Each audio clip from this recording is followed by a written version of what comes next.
You're listening to Simple Roots Radio episode number 99, and today we're talking about how to break bad habits and form good ones that will last a lifetime. Welcome to Simple Roots Radio with Alexa Sherm.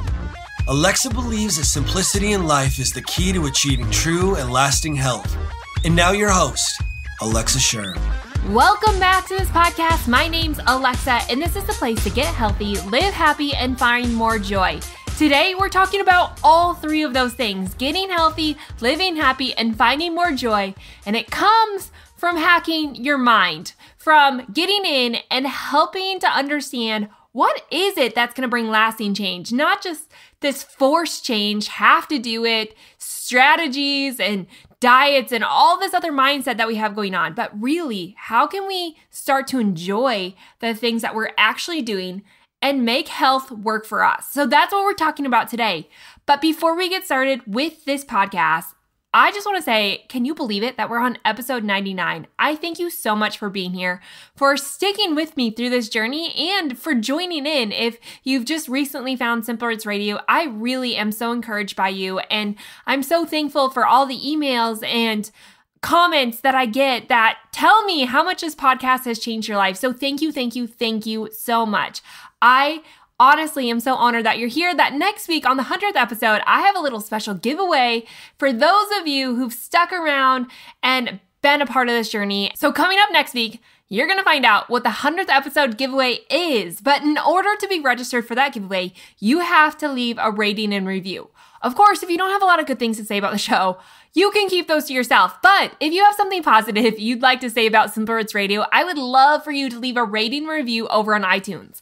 This isn't just to pump up my own ego, but honestly, this is the lifeblood of the show. It's what makes other people find Simple Roots Radio who wouldn't otherwise hear about it. Yes, iTunes uses these ratings and reviews to show the podcast to other people who may be interested in learning more about realistic health changes that can last a lifetime. So to leave a rating and review, just head on over to simplerootswellness.com/review or find Simple Roots Radio on iTunes. You can just search for it in the iTunes search bar.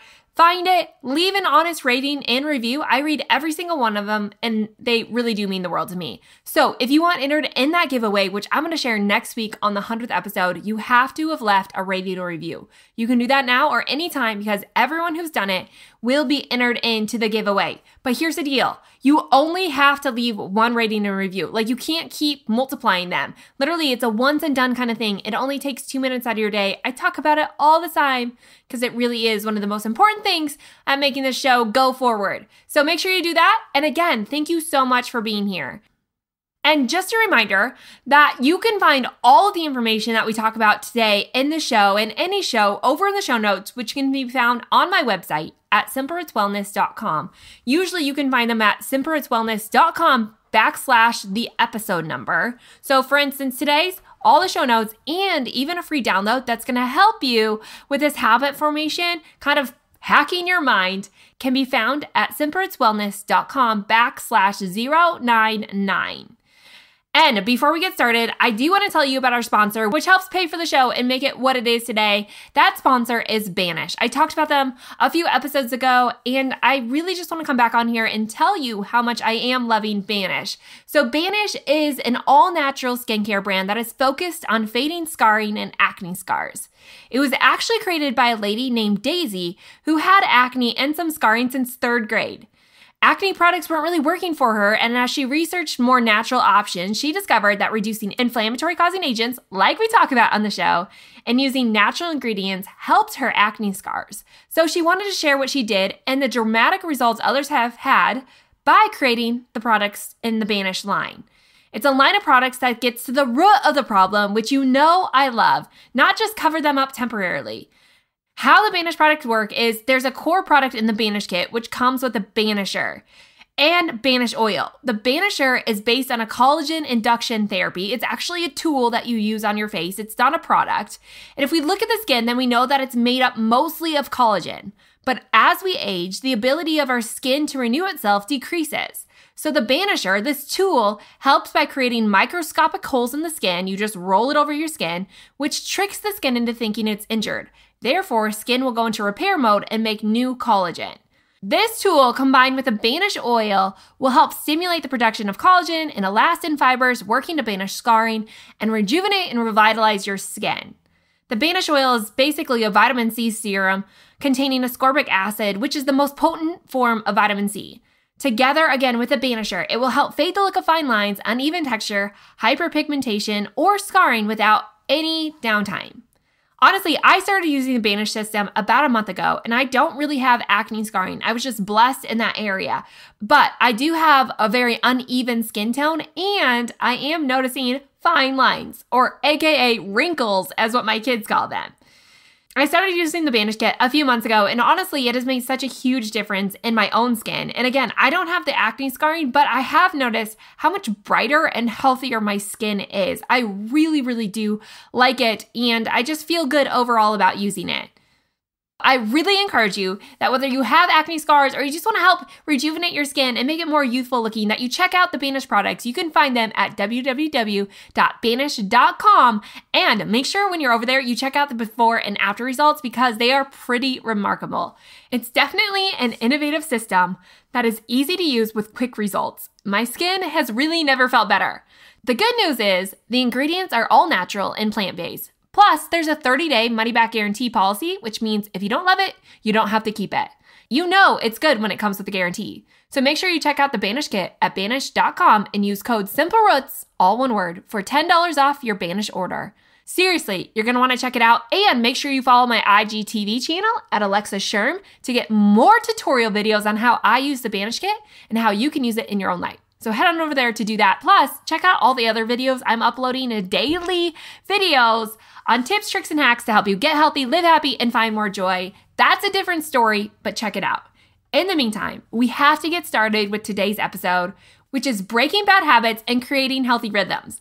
Now, I kind of changed the name of habits to rhythms, but they can kind of go back and forth. The reason I like the word rhythms better is because I feel like these habits aren't just things sitting by themselves. They're not just boxed-in actions that we take, but I look at life as more rhythmatic. Everything kind of flows together and our actions overlap, and they all kind of have one meaning to them. I mean, of course, they all mean something different, but in general, they're all helping us to reach the end goal. Most of what we're talking about today, I'll refer to them as habits. But when I got into this topic, of course, it goes along with a mindset journey that we've been going on, and I'm going to try and link all of that information or the big points of the past podcast together to help us to be able to form habits that last forever. Now, when I started researching this topic and digging in a little bit more, I came across a statistic that was really alarming to me. It came from a book called Insight, and it was by an organizational psychologist named Tasha Eurich, who conducted a series of surveys and found that 95% of people think they're self-aware, but actually only 10 to 15 truly are. And I bring this up because I believe that self-awareness is the key to change, which if you've been following along in the summer series, then hopefully you learned this in the last few podcasts. If not, I'm going to break down the big points here so that you have them and we can start to build on this. So the 5 big points that we've had in the past few podcasts are: 1, we are driven by our emotions. We're not driven by our goals, our wishes, or our dreams, but the emotions backing them up.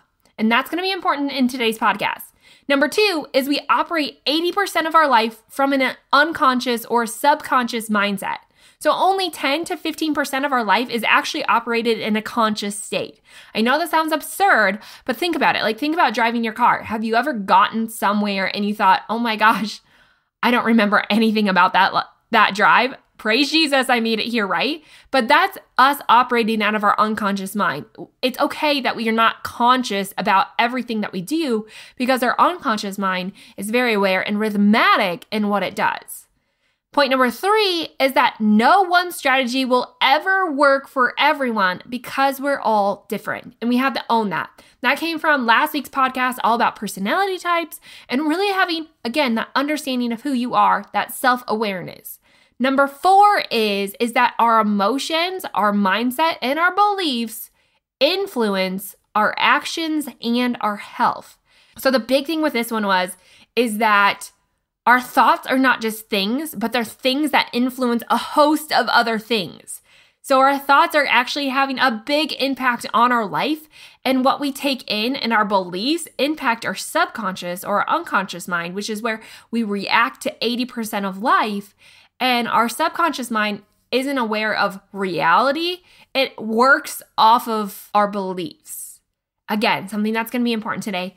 And number 5 is that we have to be willing to look in to change out.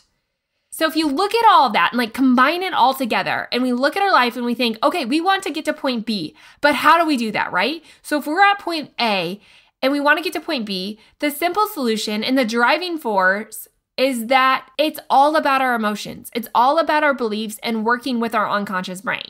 If we look at our life and we think, okay, here we are, we're right here, right? You see yourself here and you want to get to point B, whether that's to lose weight, to feel healthier, to get rid of your autoimmune disease, to get out of financial debt, to be more successful in your business, whatever it is. And it could be the combination of all of those things. How do we do that, right? There are a lot of paths to take, but there's really only one path to point B.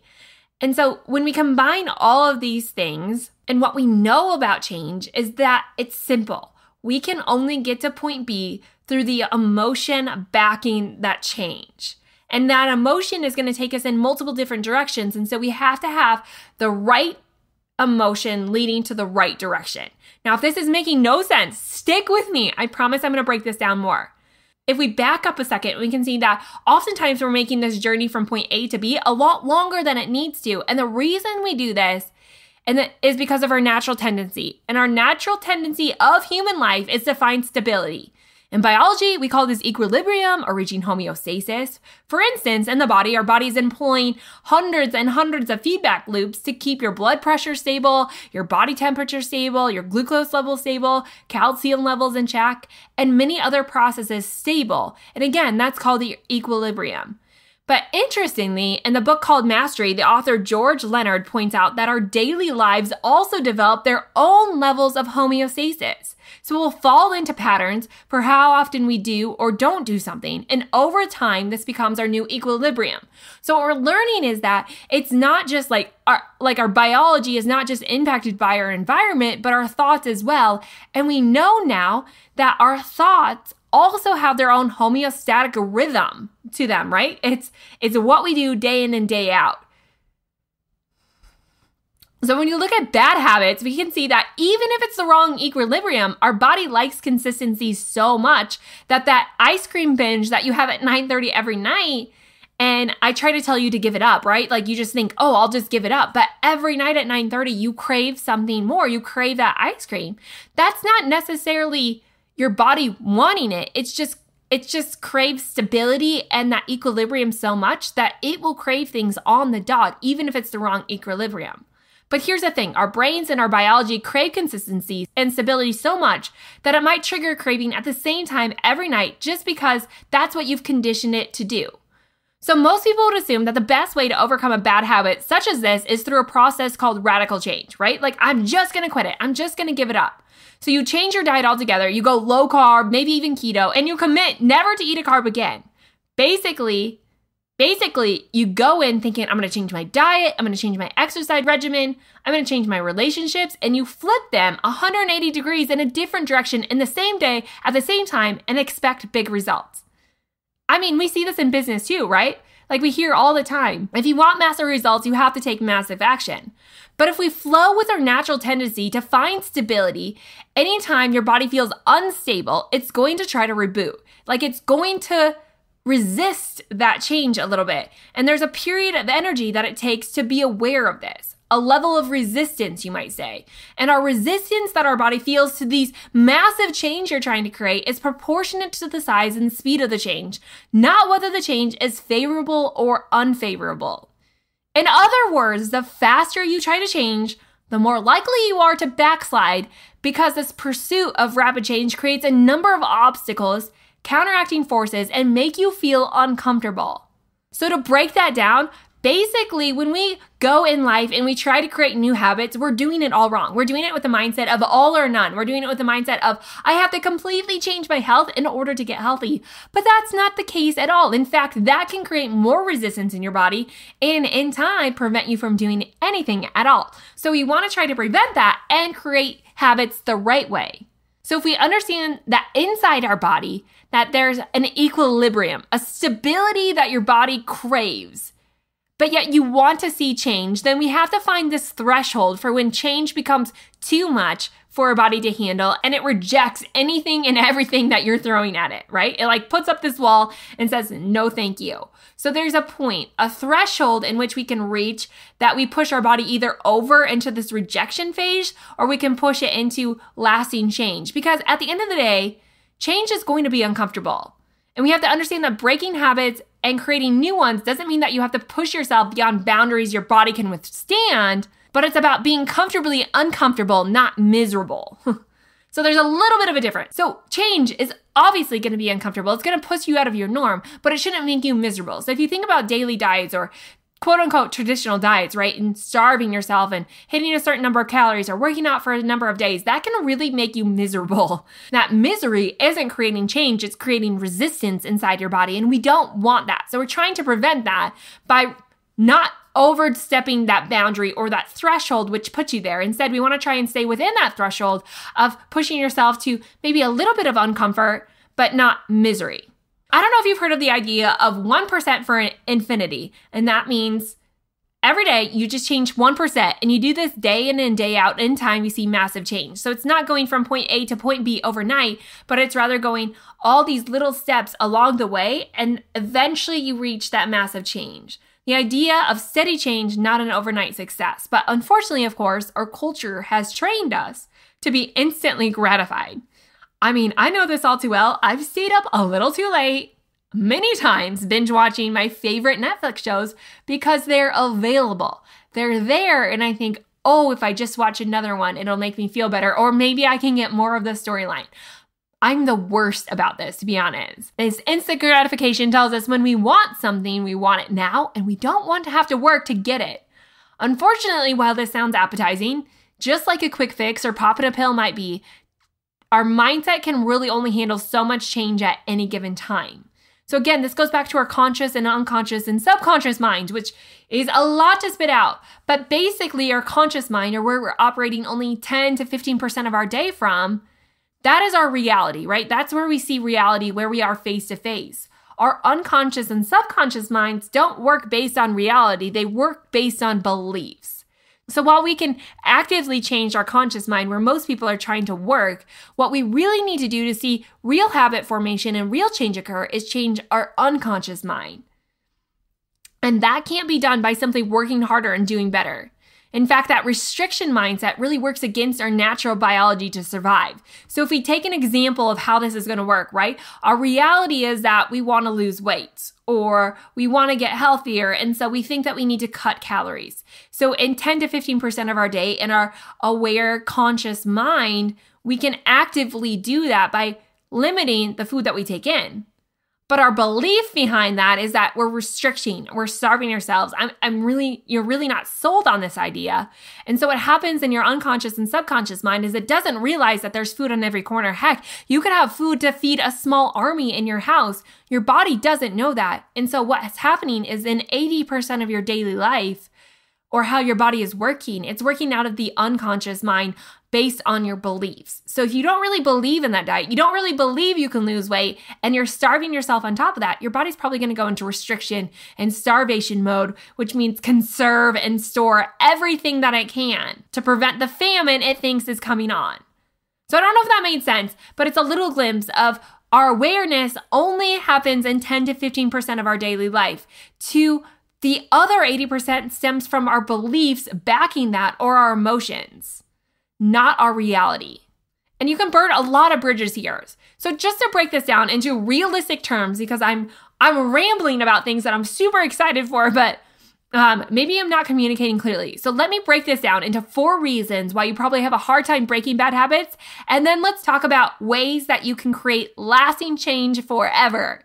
So reason one, you can't break bad habits is it's easy to go with the flow. Again, our body craves consistency. So what you'll find is that you kind of go with what the natural flow is. If you're out and about and you're on a quote unquote diet and everyone's eating something that's not on your diet, it's easier to go with the flow and just splurge and tell yourself, oh yeah, I'll just get back on track later, right? It's easy to go with what other people are doing rather than just stopping and looking at yourself.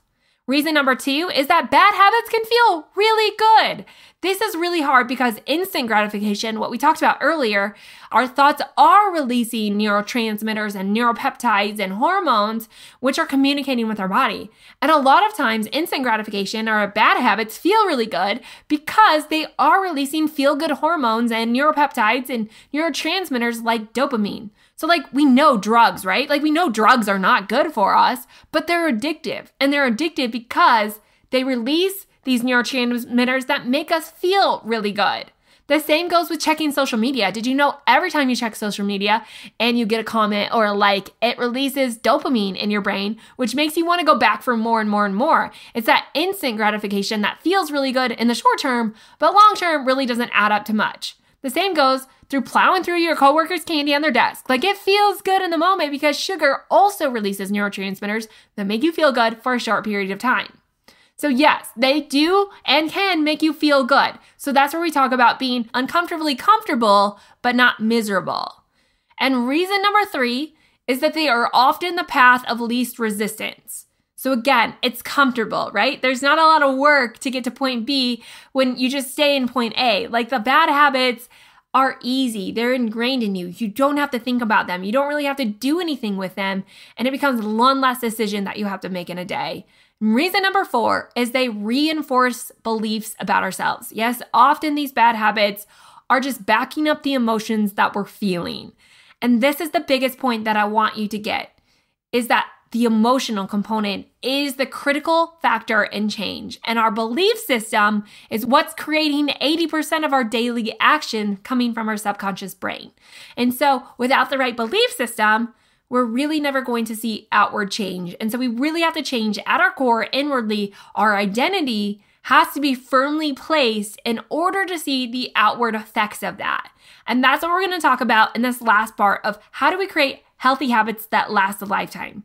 Step one in changing your behavior for good is that you have to start believing new things about yourself. Just like I said in step 4 of why you can't overcome your bad habits is because they're directly proportionate to the belief system that you have about your body and about the things that you're doing. So if you don't believe in it, you'll never do it. And I'm preaching to the choir on this one.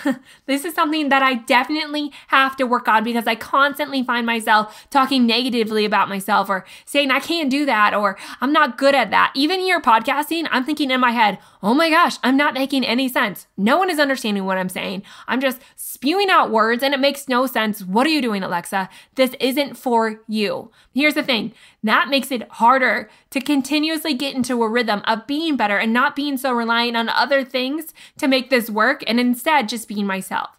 So I assume you're in the same boat. We have these consonant beliefs, negative beliefs about ourselves. So we have to go back to our identity. Now there's 3 layers of behavior change. One is your appearance, which is the way the world perceives you. Number 2 is your performance, and this is the actions you take. And number 3 is your identity, the person that you believe you are. So if we look at this, think of it as a sphere, right? Like your appearance is the outer layer. You move in a little bit and that becomes your performance. And at the core is your identity. Now, most of us are trying to create change outside on our appearance. We want to look differently. We want to dress differently. We want to appear to be great. Like social media has fed this so much.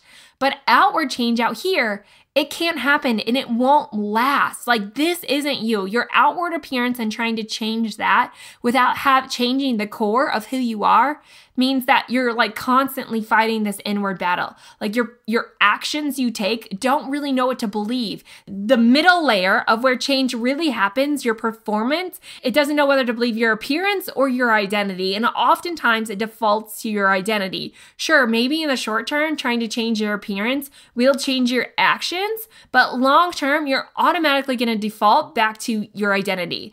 And I'm going to show this in the show notes. So if you don't know what I'm talking about, head to the show notes and I'll make this more clear. But again, the 3 layers of behavior change are your appearance, which is the outward section of the sphere, and that's the way the world perceives you. Number 2 is, if you move in a little bit, it's your performance, and that's the actions you take. And at the core is your identity, and that's the person you believe you are. So to create lasting change, we have to understand that every single action you perform is driven by a fundamental belief that it is possible. The only way to change your actions is, again, to look inward, and that's to change your identity. And this is knowing that emotions, your beliefs, what you value are the only way to create change. But again, too often we live in this external world of trying to change our appearance, maybe even our performance, but this doesn't work, at least not long term, because if we don't understand and change our identity, we'll never really change. The question is, what's your identity? What do you believe about yourself and what do you stand on? Like, whose are you? What's your purpose? And what are you living for? Those are really deep questions, but I think without asking ourselves those, we have nothing to stand on. We don't really have any weight to this, and we don't have any emotions to back it up. Otherwise, we kind of live in emotional chaos is what I call it. And I say this because I've been there. I'm working on this, right? Of really knowing my identity, and it takes time to change that, especially when you don't have a great identity to begin with. But identity crisis is really a scary place to be in because you don't know whose you are, you don't know what you do, and you can make impulse decisions and live for all the wrong reasons. And so at the core, we have to understand whose we are, what we're here for, what our purpose is, and what we're going to live for. And if we don't know that, then I really believe, and I'll make a bold statement here, I believe you'll never see the change that you want to see. You might halfway get there. You might get there for a little bit, but you won't stay there, and you kind of always crash back. You'll always crash back to ground zero because you don't know what it is that you really believe about yourself. So I think the first and foremost, and maybe the most important of the entire mindset, is knowing your identity. And maybe in a later podcast, we can talk and break down more about your identity. I know I'm going to have one coming up in a couple of weeks to really help you do this. But over in the show notes, I'm going to give you a handout on helping you to dig into what is it that you identify with and really getting to know who you are. Because again, this is the most important thing that you need to change. The second practice is using the 3 emotional cues that I'm going to give you to help you put your identity into practice. And those cues are emotional awareness, emotional intelligence, and emotional fitness. So the first thing, once you know your identity, then to create habits, you have to live more self-aware. And we've talked about awareness, and that is only 10 to 15% of your daily life. But you also have to be emotionally aware. So not just aware of your environment, but emotionally aware of your mental state, of what your thoughts are and what your beliefs are backing up the action that you're taking. Now, of course, this isn't an easy task because awareness takes being present, and sometimes it's hard to be present. Like sometimes it's easier, again, just to go through life and go through the motions, but that's just living with your bad habits. If you want to create new habits, we really have to become aware emotionally of where we are on any given day. So things to think about, like notice when you're overwhelmed and upset. What do? Do you find yourself emotionally plowing through a bag of chips because you're sad? Do you pull out the ice cream at the end of the day because you're lonely? And are you sleeping in because you're simply so stressed that you can't get yourself out of bed? Like, know your triggers, know those emotions, and then know what you do and your belief behind them. And that goes into emotional intelligence. Now you know what that emotion is that you're feeling. What is it causing you to do in your body? And how can you respond differently? As the quote says, make change so easy that you can't say no. So you have to know your emotion, know how you're responding to that, and then create change based off of that. So rather than the stability of, I have this emotion, I'm lonely, I'm going to eat ice cream, you know that trigger, and now you're going to start to replace that emotion. So I'm lonely, but reading a good book makes me feel not so lonely. I'm lonely, but calling a friend helps me out. I'm lonely, but taking my dog on a walk and getting in nature makes that go away. So kind of knowing your trigger and then changing the emotion behind it to be more positive.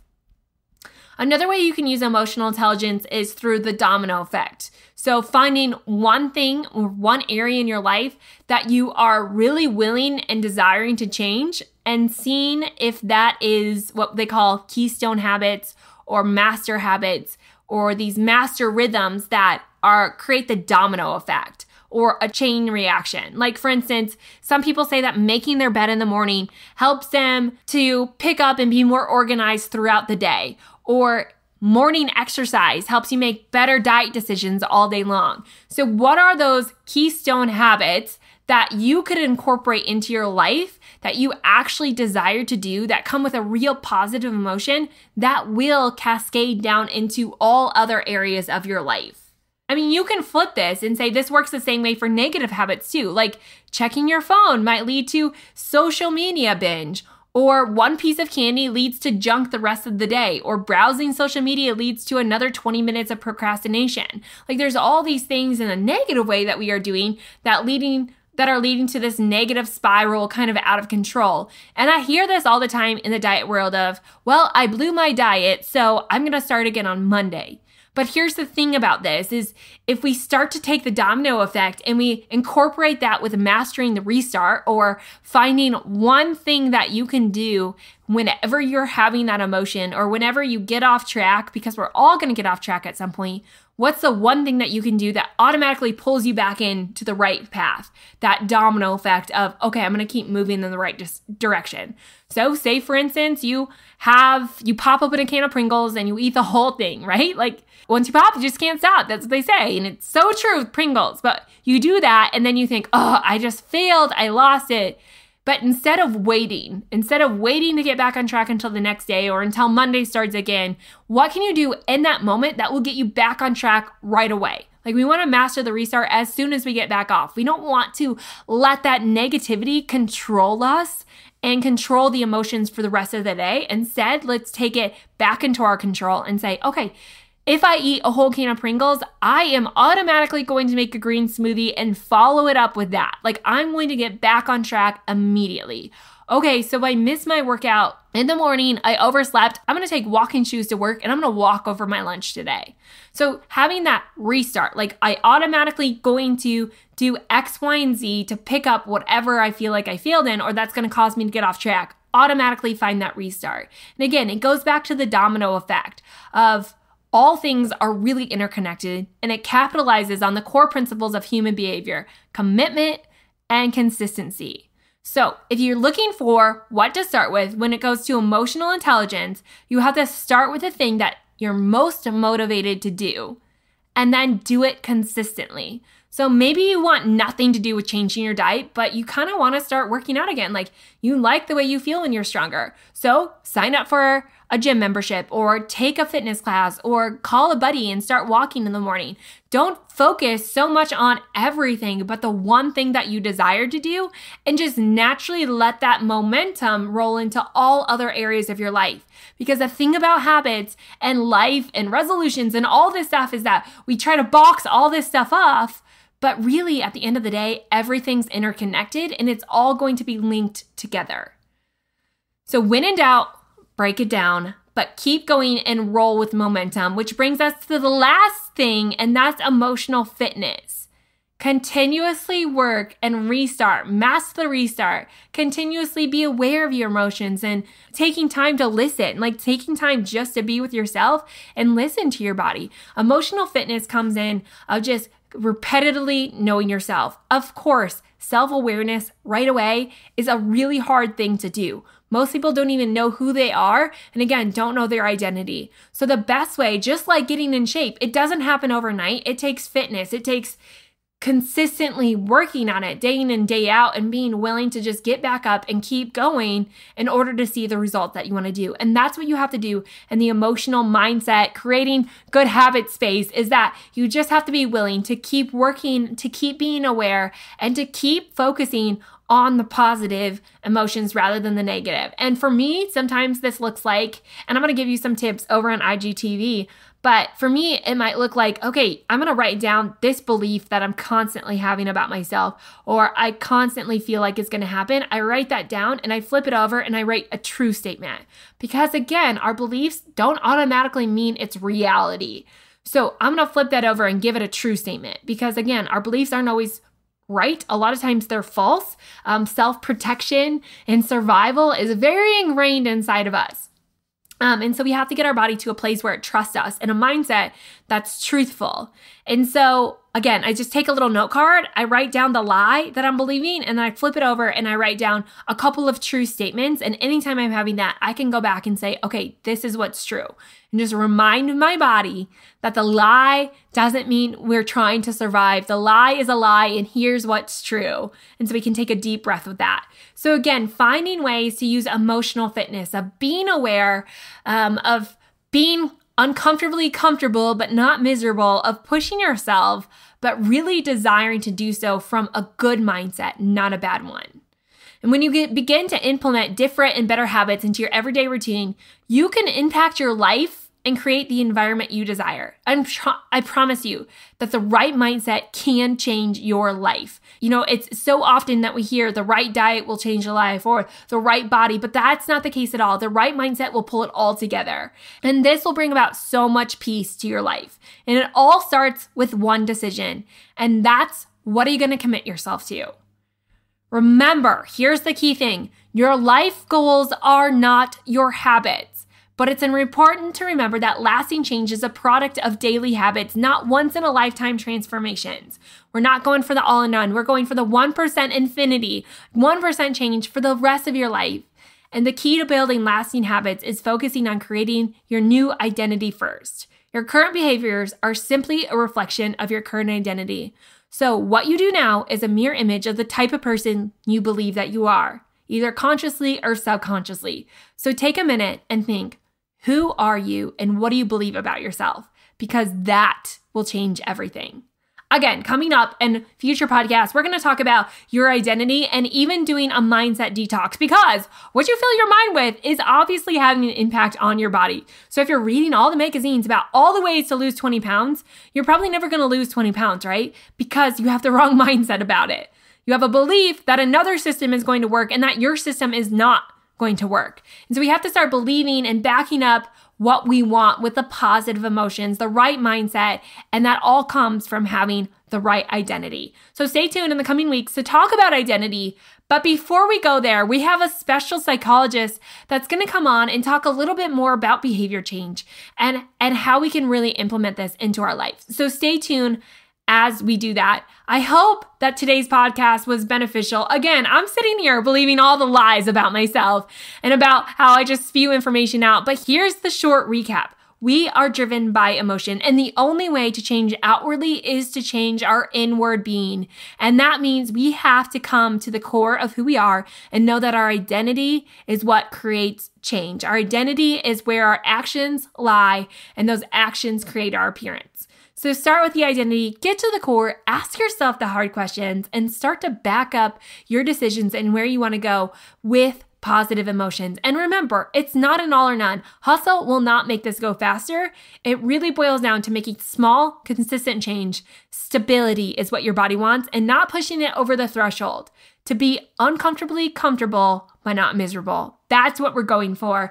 Remember, find your identity and then start practicing emotional awareness, emotional intelligence, and emotional fitness. Start pulling that all into your life. And remember, I have a handout for all of this information over on the blog at simplerootswellness.com/099. And over there, I talk about 5 habits you should be adding into your daily life.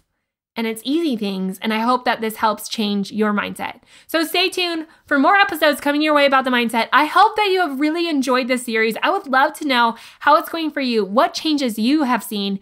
Feel free to email me at alexa@simplerootswellness.com. And if you have any other questions or ideas for future topics that you'd like me to dig into more of, I love to hear from you. So please don't hesitate to shoot me an email or leave a comment on the post or social media.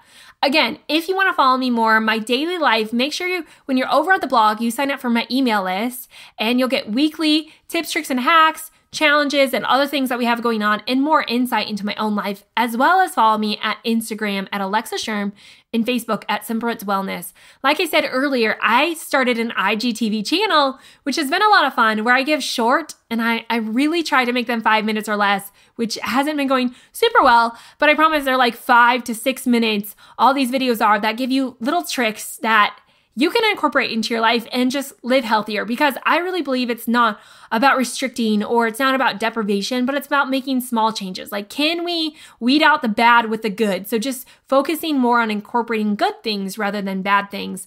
So over there, I show you how to do things like making an armpit detox mask. How do I make my matcha? Why you should maybe think about not snacking, and other tutorials and tips like how I store lemon juice for my warm lemon water in the morning. Like, all the things can be found on the IGTV channel. So make sure you stay tuned for that. Don't forget to head to the show notes at simplerootswellness.com/099.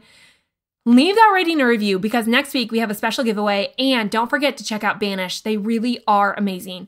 Thank you so much for tuning in. Next week, I'll be back with an expert, followed by the podcast on finding your identity. So stay tuned and have a great week. Oh, and don't forget, Friday is another one of your most embarrassing health questions. So make sure you come back here, because we have 4 more of those episodes to finish up, and they are getting deep.